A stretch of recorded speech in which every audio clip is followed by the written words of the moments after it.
Is it time for a mind shift? If you don't know what that means, then join your host, Dr. Clint Haycock, a former evangelical Christian pastor and Bible college teacher of over 20 years, along the journey of deconstruction and reconstruction of faith, life, religion, and spirituality.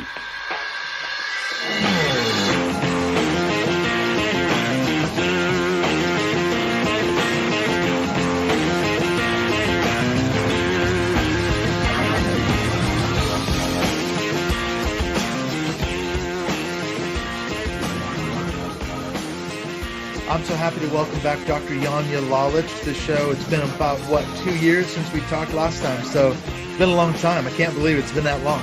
Really? Has it been that long? Wow. It's been that long. I'm so interested to tap into your expertise as a sociologist, as a cult expert. I wanted to talk to you about the cult of NXIVM and Keith Raniere, because that's been in the news lately, and I know you were involved to some extent leading up to the trial. What was your actual role in that? Well, I was actually being filmed for the two documentaries that have come out, The Vow and Seduced. So I was with those teams. I had, been talking with people before that. Once the story really broke with Sarah Edmondson, that front page New York Times picture of her brand. So I was aware of NXIVM, certainly, but once the documentaries got a hold of me, then I was brought out to New York to observe the trial. I wasn't part of the trial, but was there as an observer, which was an incredible experience. And then, at that time, I met a lot of the survivors. The Vow had put us up in an Airbnb, so I was staying with 5 or 6 of the women who had been in the Vow, and who had been in NXIVM, and we spent a lot of time talking and crying and laughing, and them sharing their stories with me. And then I've continued to be in touch with quite a few of them since then. I'm sure it's a helpful resource for them, because we watched The Vow. It was on here in the UK about probably 2 months ago. I haven't seen Seduced, but I've just come across their website today when I was doing some research and reading in preparation for talking to you. I think it might be on Amazon or Netflix, one of those. It's on Netflix now. It's excellent. It's very, very good. Yeah. And I've seen the Lost Women of NXIVM, which is another little one-off documentary, which is another, I guess that's another facet that's opening up. There are at least 4 women, I think, whose deaths are suspicious, to say the least, that are associated with NXIVM and Keith Raniere. So who knows if that's going to lead anywhere as well. Right. Yeah. Yeah. That story's not going to go away for a while. That's for sure. So you were saying before we hit record, during the trial, they didn't go down the cult route, even though this is clearly a cult. I think it meets all of the sociological and cult expert, markers of cults. Why didn't they go that route? And instead, they kind of went down the legal line, didn't they?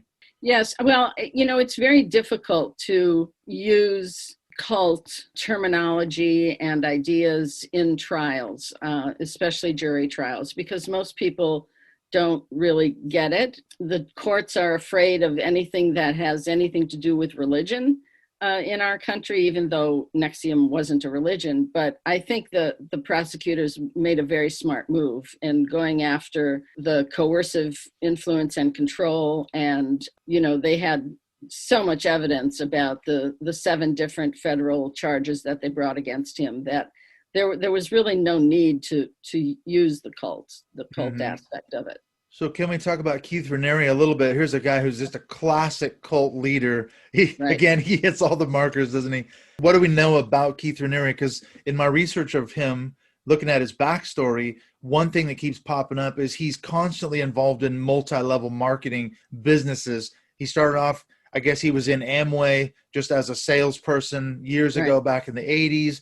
Then he started up a couple of his own MLMs, which were proven to be basically pyramid schemes. So NXIVM kind of leads into that logical succession. What does that tell us about his own sort of personality profile? Well, I think it's obvious that Raniere was just a straight out con artist and a very sadistic narcissist. When you see the things that happened in NXIVM over the years, he was clearly out for himself, out to have lots of money. And I think the way NXIVM unfolded and then the sort of secret cult within the cult could not have happened without his co-conspirator, Nancy Salsman.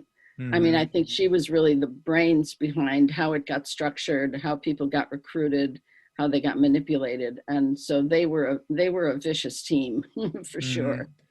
But yet in The Vow, she comes across as being this very caring, almost like a psychologist or a therapist. And of course, he does too. In the beginning, it's a very interesting way they frame the documentary, because you think, okay, a lot of the stuff he's saying seems to make sense. And she's leading these seminars all over the country, and they seem to help people. And it was billed as like a self-help thing, wasn't it? Right. Well, you know, that's the thing with cults. If they showed the true selves from the beginning, no one would join, obviously. So it's important for them to have, first of all, a message that's going to resonate with some segment of the population. And of course, in their case, it was, you know, let's improve your acting skills. You know, and that's why they recruited so much from within those circles. As a self-improvement organization, they had a lot of big name people, which lent them legitimacy. And then they were able to, you know, charge a lot of money for these workshops and seminars and draw more and more people in. So it was a very smart way to set it up. Yeah. And so Keith sort of got what he wanted for a number of years with that. He had the Bronfman sisters as well, which was a huge chunk of money. He had these Seagrams heiresses that were worth how many tens of millions of dollars. Absolutely. And they funded so much of it, and especially Claire. And of course, their money was used to essentially terrorize any of the people who left the cult and spoke out. And so, you know, they just would lawsuit after lawsuit after lawsuit to try to, you know, shut people up. And so the way Claire in particular, but both of them used that family money was just pathetic. And then, of course, I think you mentioned Allison Mack. She's another big name that comes out of all the trials. I think they're awaiting sentencing, as I understand it now. It probably delayed due to COVID and all the rest of it. Yeah, well, even Raniere's was delayed, and then finally the judge said, COVID or no, we're going to finally have the sentencing. And Claire got sentenced, but Nancy Salsman, her daughter Lauren, and Allison Mack are still awaiting sentencing. Yeah, so you get all these people caught up in this dragnet now. They're being culpable for their part in it. This is so fascinating. So it looks like him and Nancy Salsman, they started this thing called ESP, which was Executive Success Program. I think it was in 1988 or 98. And then they rebranded as NXIVM. And it's amazing going back to this thing on The Vow. You think, okay, here's this seminar. You go in for a weekend. And it's like you said, it costs a lot of money. And I wondered if even the fact that it was a huge price to pay financially, that was part of the draw too. This thing is worth a lot of money. You need to sacrifice in order to get in here. This is something worth a lot of your time and effort and energy. And that's what gets people sucked in. Right. And that's what keeps people in, because when you've made that kind of investment, you don't want to say, oh my God, I made a mistake, you know, so people got in deeper and deeper and deeper and spent more and more and more money and time and recruiting their friends. And so then you get kind of trapped in this thing like, oh my God, you know, and of course, after a while, you don't even have time to think about it. People work very hard. You know, a lot of slave labor went on there, labor trafficking. And so, that was one of the appeals. You know, it's something seems very special if it costs a lot of money. And so, that was part of the draw. Yeah, if it was just a few $100s, it might not have been so. But it was $7,500 or something for a weekend course. That's a lot of money. And it's this executive success program. It's appealing to these people. And I was reading a lot of the stories on the Seduced documentary website, really fascinating, by some of the women who were in NXIVM. And they all agree. They say that the cult didn't recruit sort of, quote, vulnerable people, the typical sort of profile that you might think, oh, that's what a person who joins a cult. They're talking about people who are bright, well-educated, motivated. They've got networks. And that was the whole point, was that once they got in, as you say, it was all about, well, you need to bring your friends and family into this thing too. And so they wanted people who were successful and connected to exploit their networks. Yeah, I mean, and that's actually true for most cults. I mean, cults look for what's called A-type personalities. You know, they want people who can perform for the group, can run the businesses, can bring in their contacts, can further lend legitimacy. I mean, cults don't want stupid, crazy, lazy people, which I think is kind of one of the myths about who joins cults. You know, They don't want you to be a problem. You're there to take care of the cult. The cult's not there to take care of you. So of course, and certainly if you have money, that's another plus. So that's who cults really look at. And in the case of NXIVM, they were very successful in getting these people to recruit within their rather elite circles of friends who brought in more money and more big names, and it went on from there. Well, they had connections with the former president of Mexico, I think, too. It's like Scientology. That's what I was going to say. One thing that struck me as I was researching NXIVM, to me, there's a lot of parallels and overlap between Scientology. You've got L. Ron Hubbard, Keith Raniere, kind of these guys who are billed as these geniuses. They're so incredibly smart and intelligent. They've actually invented a new system of mental health and all the rest of it. They've got Scientology and he's got NXIVM. And it seems so attractive that it pulls people in, and they love the celebrity factor. Scientology, they've got Tom Cruise, John Travolta. They had all these, famous celebrities. They've got Allison Mack and the Bronfman sisters. So there's something to that, isn't there? Where it seems like there's a lot of parallels between NXIVM and Scientology.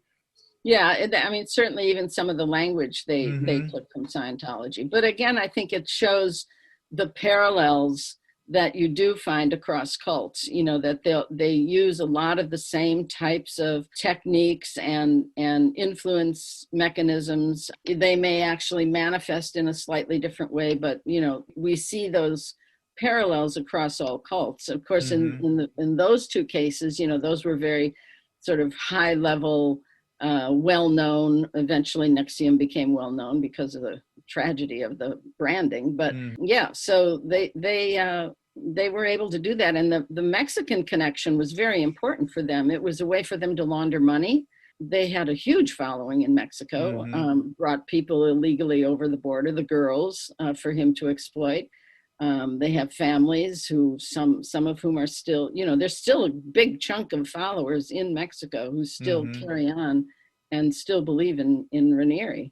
Just like L. Ron Hubbard. Raniere's in prison right now, and L. Ron Hubbard's going to come back from the dead. There's still people who believe that LRH is going to come back from the dead. Yeah, well, there's still people who believe David Koresh is going to come back, Absolutely. And there's still followers of Heaven's Gate and, Marshall Applewhite and Nettles. So, sometimes those beliefs are just hard to crack. One of the things that struck me about the parallels between NXIVM and Scientology was both systems have this really genius mechanism, like we were talking about, for not only drawing people in initially, but then they get them on this sort of path. And in Scientology, you've got the bridge. You got to keep going up the levels to get to the point where you're supposedly clear, and they charge you more and more money. In NXIVM, it seemed like they had this system of colored scarves where it was all the sashes. Yeah, and it was your ranking based on how far you'd progressed. And as you get into it, you're taking these courses and you've got to pay more money. And then eventually you're working for free because you can't afford to pay for it. And they keep you so busy that you get worn down and all the rest of it. This is just classic cult psychology, it seems like. Yes, absolutely. Yeah. They had a very tightly controlled system that people got enmeshed in. Absolutely. Then they would encourage certain people to move to Albany, especially the thin blondes. If they weren't thin enough, they put them on that insane diet of 500 calories a day. I mean, it was gruesome. During the trial, the chiropractor that Raniere went to and that then many of his followers were sent to, he spoke about how malnourished the women were and how troubled he was by that. Well, and I'm reading some of those stories. I know India Oxenberg, she was one of the women who was attracted into it at about 19, very, very young. And I think her mom was trying to get her out for a long time. But she talks about in the account on the Seduced website, she talks about even now she's come out of it. She's still got physical problems. She was in this DOS organization, which is, you've alluded to that. It's kind of the inner circle of the really serious ones who were abused by Keith Raniere, but they were put on basically a starvation diet, and she's still struggling physically as well as obviously emotionally from being in this really strict regimen. Yeah, no, I mean, it's like she had to learn how to eat all over again, So luckily her fiance was a chef and was very good at helping her with that. But yeah, the Seduced documentary is really wonderful, and I encourage people to look at it. That's the interesting part about it. You talk about in your book, Take Back Your Life, you say cult leaders They basically are in it for one, two, or three, or all three things: sex, money, and power. Exactly. And it seems like here's Raniere again, a classic cult leader. He's in it for all three of those. He was worshipped by his followers. I mean, you watch that documentary, The Vow. One thing that's striking about that is as he's pontificating about his amazing philosophies on life or whatever, these people, they've got that classic cult stare. Yeah. And it's just this vacant, worshipful stare. Yeah. And what was it about him why did he have such power, such thrall over these people? What is that? I remember at the trial the first day I was there, when he came walking out, and I thought, that little pudgy, little nebbishy guy, that's who everybody was enthralled with. That's what all the fuss is about. What? This guy? Really? Yeah. And you could say the same about the leader of the cult I was in. She was this, overweight, frumpy, dirty blondish hair, wearing muumuus, it's like, what? But, I think that really helps explain this whole concept of charisma, because charisma is really a social relationship. It's not something, people think charisma is something that is inherent in that particular individual. But what it really is a social relationship. It's how you respond to that person, and that's why we say charisma is in the eye of the beholder, because somebody you think is a charismatic individual, I might think, oh my God, and this is what we see with Raniere, right? It's like, how did he do it? But once you give that person that power over you, that sets up an imbalanced power relationship. Right. And so I guess in the end, it doesn't really matter what they look like. It's that you have this kind of visceral emotional response to that person. And they could be saying absolute nonsense, which often they are. And to you, it just sounds like, these incredible words of wisdom. So it's a very tricky, complex relationship. Mm-hmm. You can't always quantify exactly what it is. It's not a one size fits all sort of thing, is it?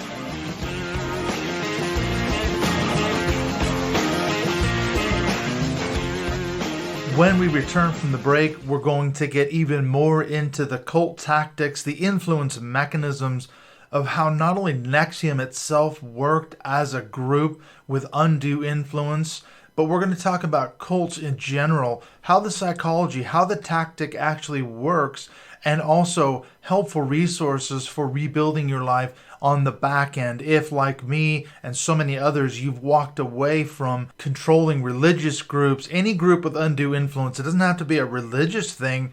There could be business cults, there could be therapy cults, there could be all sorts of cults, political cults, as we've just seen with the last 4 years of Donald Trump, and even still going on. So there's a lot of resources. We're going to get into that in the second half of the show. So I think that's going to be helpful for you if you're in the process of rebuilding your life, rebuilding your identity, post-religion, post-cults, any group with undue influence, really, if you've walked away from that and you're looking to put your life back together. But before we get into the second half, I wanted to mention really quickly a huge thank you to the latest supporters of this show on Patreon. I want to give a thank you to Ryan Kerwin Walker, Kelly Clampett, and Chrissy Florence. Thank you so much for being supporters of this show on Patreon.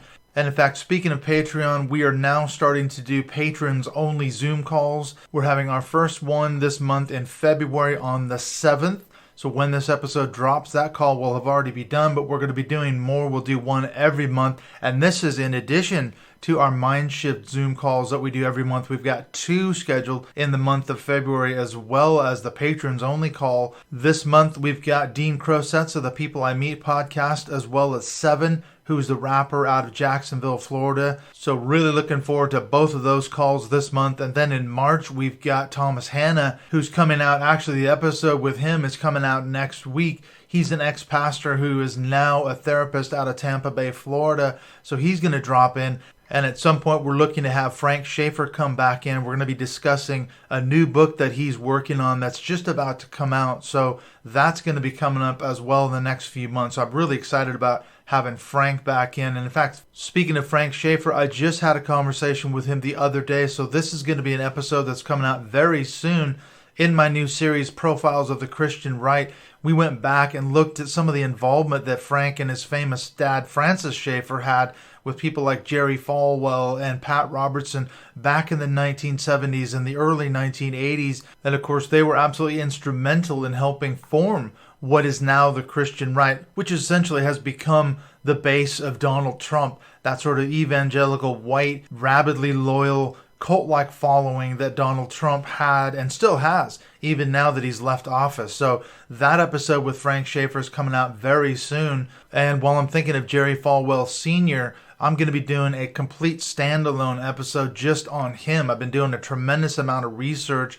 And so that episode is another one that's going to be coming out in my Profiles of the Christian Right series. So there's really cool stuff coming down the pipeline. So look for the episodes with Frank Schaeffer as well as Thomas Hanna coming out very soon. I've also been talking to some other people. I've got episodes already done. I've talked to Dr. Terry Daniel. We did a really interesting discussion about death and mental health and religion. That's going to be coming out as well. I've also been in conversations with Ann Jiska and Josiah Meyer of the Seeking Health podcast. I was on their show a while ago, and so I'm going to have them on Mindshift podcast. So really good episodes coming up. Also, don't forget, you can subscribe to the Mindshift podcast YouTube channel. Every month, I'm doing conversations with Peter Montgomery from the Right Wing Watch. We have a call scheduled for the middle of February, so that's going to be going straight up to YouTube. We're going to be looking at some of the issues on the Christian right, monitoring what's going on in the wake of the post-Trump evangelical charismatic prophecies,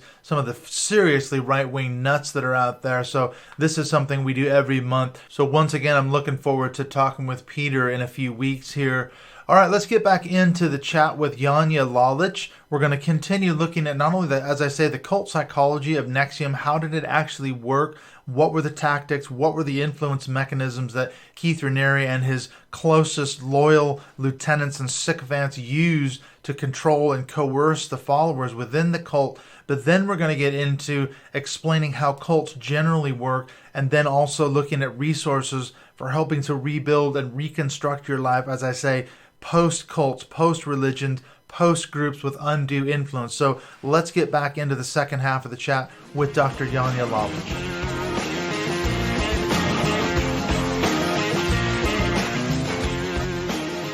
Right. Well, the interesting thing too, I remember asking you this in our last interview a couple of years ago, but one thing I'm just absolutely fascinated by, and I still can't get you answered the question, but I still can't get my head around it.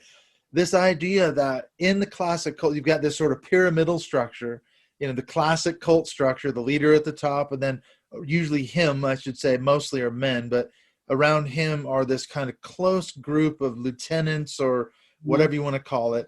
And then below that, you've got the kind of hangers on, and it goes down from there. So you've got a person like Allison Mack. She's one of the close lieutenants, one of the closest ones. What's her role in supplying women to Keith Raniere and helping to be a part of the abuse of this group called DOS, which was like a closed, it's almost like a sex slave group? Why would she do that as a woman herself? That's what I can't understand. Well, I think, when you think back on that video that probably so many people have seen of Allison Mack sitting and listening to Keith, and she's just looking at him like, worshiping him. It's the saddest thing you could ever see. So she was completely in thrall of him. She saw him as a god, and she was one of his biggest enablers in the end.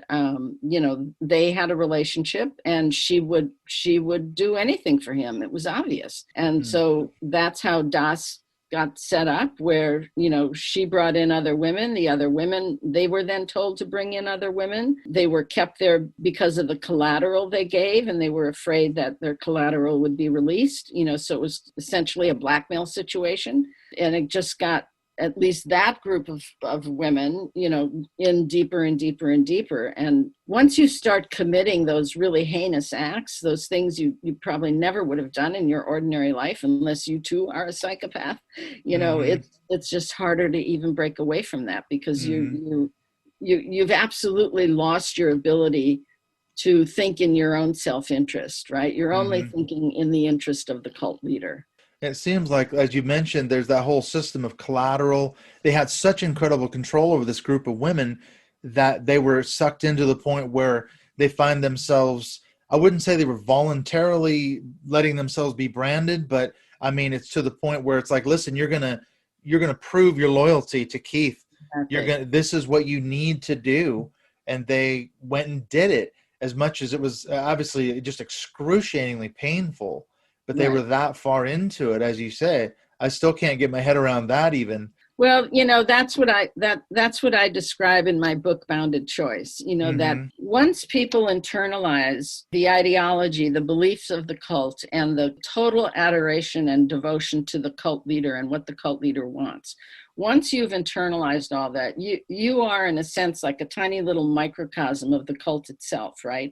And you're in what I call a bounded reality. You're in this closed reality that has absolutely enveloped you into that system. And then you reach a state of mind that I call bounded choice, which means that you have decisions to make. You're faced with choices, but you know exactly the decision you need to make in order to stay in the good graces of the group or the leader, right? And so in essence, yes, in a sense, you have free will. There's nobody literally holding a gun to your head, but your free will has been altered by the will of the leader. And so that's when people get into this situation where they're doing things that, as I was saying earlier, they wouldn't normally do if they hadn't been part of that incredibly closed system. Your whole value system, your morals, everything's been altered by the will of the leader. And it seemed like it takes a long time to get to that stage. It's not, you don't go in there and then the next day supplying women to Keith Raniere so he can sexually abuse them and get them branded. This is something I found fascinating. I don't know if you read Michael Cohen's book, Disloyal, when he talks about his time working for Donald Trump, but he describes that kind of the same psychology where over the years, he kept making small compromises and he kept saying to himself deep down inside, this isn't who I am. But the money was good and there was this kind of system of patronage and you're close to this guy and he's a charismatic figure. He's obviously worth a lot of money. You can make a lot of money just being around him and getting in on certain deals. And over the years, he said, I found myself, getting further and further and further away from the person I knew I was. And he kept talking about his wife and children were saying, Dad, this isn't you. We don't even know who you've become. And he had altered that much where he was doing horrible, despicable things for Trump, even though he knew deep down inside it was wrong. Yeah. Well, that's why I think it's important if you have someone who's in a cult, a family member or a friend, it's important to not give up on them because people do have doubts and people do have hesitations. And obviously they can't act on those things or express those things because they're in that closed environment. They're essentially psychologically trapped and perhaps emotionally trapped. But all these little doubts and hesitations kind of get shoved in the back of your head, right? And they're on this shelf. And if you as a friend or someone who knows someone like that can keep planting little seeds that get added to that shelf, and hopefully those seeds will grow until one day the shelf becomes too heavy and breaks. And then that person can actually say to themselves, this is wrong and I've got to get out of here. And of course, then that's the beginning of a whole new phase of finding your way out. But if we can feed people those seeds, that's the best thing we can do to try to help disengage them from some kind of cultic behavior, cultic situation. Is it a case where one's psychological sort of cognitive dissonance eventually just gets too much? There's too much disconfirming evidence and you can't double down. I know a lot of people do, though. They just keep doubling down and tripling down and quadrupling down, and they never, ever get out. Whatever the system is, that shelf never breaks. They just keep propping it up. Yes, that can happen to some people, never let go. But, I'm co-facilitating a support group on Zoom for the past year with a therapist friend, and it's for survivors of cults or abusive relationships. And we have people from around the world, actually, not just in the States, men and women. And we have people who left their cult after 20, 30 years of being in it. And we also have people who've been out for maybe 10 or more years, but who never really dealt with the after effects. And they're just kind of dealing with it now. But I've met any number of people who've been in cults for decades who do eventually leave. And so that's why I say never give up. Never give up on those folks. It's hard when you get, especially when you got family members and close friends and loved ones that you can't talk to them, you can't have a discussion. Well, I know another thing you talk about, this idea of what you call self-sealing systems. How does that work? Can you describe how that would have worked, let's say in the case of a NXIVM type of cult? What exactly is that about? What I describe as the self-sealing system is essentially this world that's closed in on itself, that you're part of this altered reality. So you've got, first of all, of course, you've got the leader who demands all devotion and all loyalty, no matter what, and demands blind followership in essence. Then you have the indoctrination program, which is actually in a way part of that belief system, that you're being told by the leader that he or she can take you to some salvation, whatever that might be, whether it's political or financial or weight loss or whatever, right? But they're the only one who can take you there. But in order to go there, you have to change, you have to transform yourself. And so that's what the indoctrination program is all about, is getting you to change. So you have those two things coupled with then within the system of the cult, you have what I call systems of influence and systems of control. And these are mechanisms or techniques that interlock, so the controls are the more overt rules and regulations, things you have to abide by, whether it's how you dress or how many babies to have or whatever. But the influences are actually in many ways the much more powerful ones that lock you in. That's where we see the importance of peer pressure, which I think isn't really talked about enough, because we respond to our peers almost more than anything else, right? So that's why these cults are groups, right? Because it's the peer pressure that helps keep people in. So all of those other social psychological influences, the fear, the guilt, the shame, all of those things. So you've got these four components that lock together that create this self-sealing system. And of course, we saw that very well with NXIVM. You've got Raniere, the leader, who demands everything. You have the belief system that he's the only one who can bring you this enlightenment, right? And then you had the various ways that they were controlled and influenced. So, and once you're caught up in that, it's really difficult for people to leave or even think about leaving. You get to the point where you can't even imagine life outside the group. Well, and again, there's another parallel, I think, in what you just described between NXIVM and Scientology, isn't there? Is part of the self-sealing system where a person who does leave is shunned or labeled a suppressive person or whatever you want to call that person. And then in the case of both cults, they've spent huge sums of money going after these people, which, I mean, Scientology is infamous for doing that, dirty tricks and all the rest of it. And so did NXIVM. And they would go after journalists and bloggers and reporters, anyone who spoke bad about the group.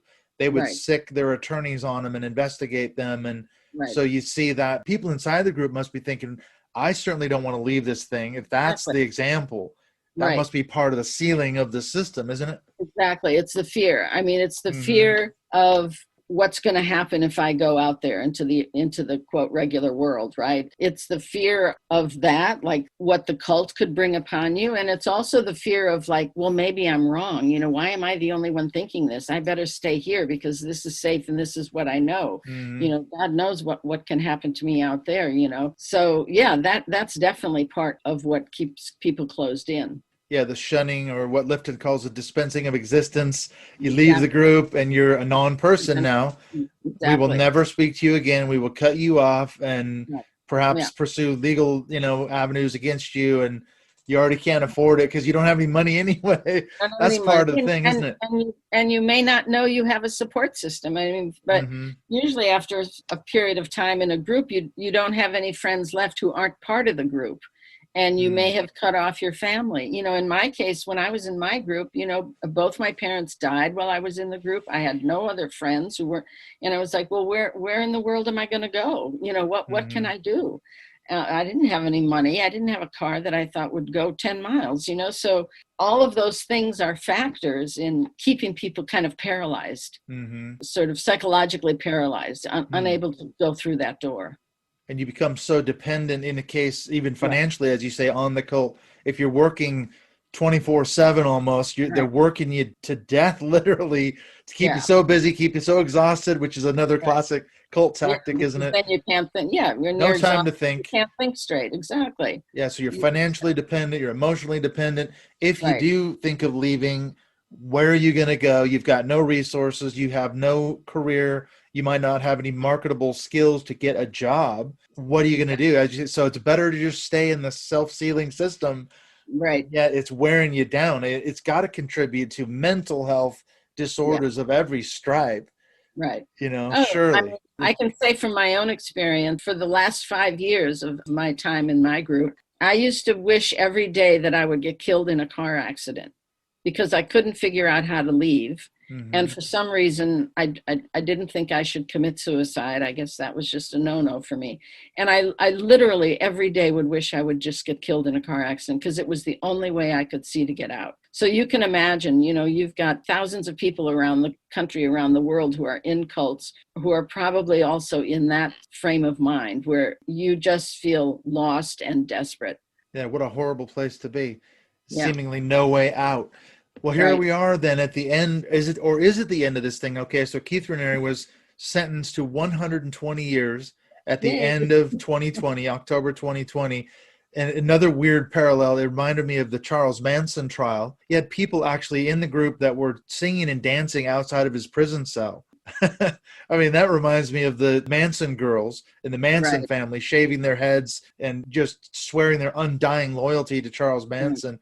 And he's still running it from his prison cell. Yeah. Well, hopefully now, because I believe they've said he can have no contact with anyone associated, formerly associated with NXIVM. I'm hoping that I do feel bad for those people. It's the saddest thing when you see them and they, put videos on and tried to, get people to understand their position. And I think that what I'm hoping is that once they no longer have any contact with him, that some of them at least will find a way to break away, will kind of say, okay, this is enough. I've got to get back to my life, because he can't any longer be directing them. But there's a good chunk of people who are still believers, and that's always sad to see.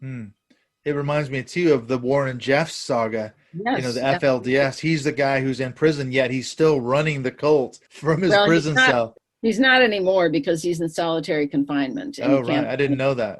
Last thing I heard, he was still, delivering grandiose pronouncements and all the rest of it.